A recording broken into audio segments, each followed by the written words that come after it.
Hey folks, Gary here. Hey, happy Wednesday to you. Hey, we've been looking at the life of Moses and things that God's been doing in his life and kind of traveling this little adventure with him. And today we're in Exodus 14 and we're looking at verses 15 and 16. Have you ever been in a place where you needed a miracle? You needed God to do something that was supernatural. There was no other explanation in the end other than God did something. Well, Moses and the Israelites are facing this.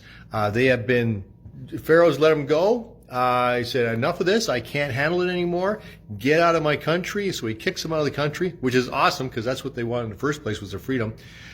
Kicks them out. And then he realizes, oh my goodness, my country's in ruins. I need all these slaves back to fix it. He goes to try and get them back. And so as he's marching upon them to take them back, they're in a tough spot. Pharaoh's army's in front of them or behind them, and there's a sea in front of them. There's an ocean in front of them. Where are they going to go? And they're screaming out saying, Lord, would you help us? Well, that's not exactly what they said. They said, you've doomed us to die, which is not quite the same thing, but there's a complete lack of faith there. You've doomed us to die. And Moses cries out to God, and this is what happens. So looking at verse 15. The Lord said to Moses, why do you cry to me? Tell the people of Israel to go forward.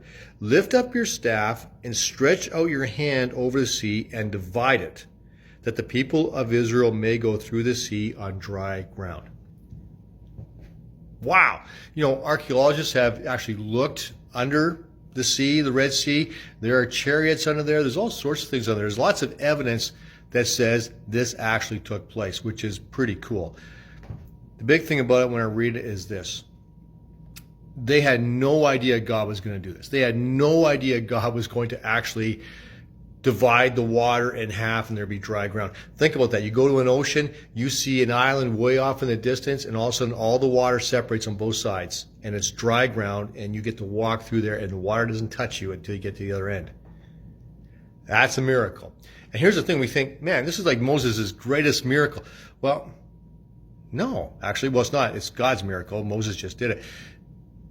A miracle is a miracle. Okay? It doesn't matter what it is in your life.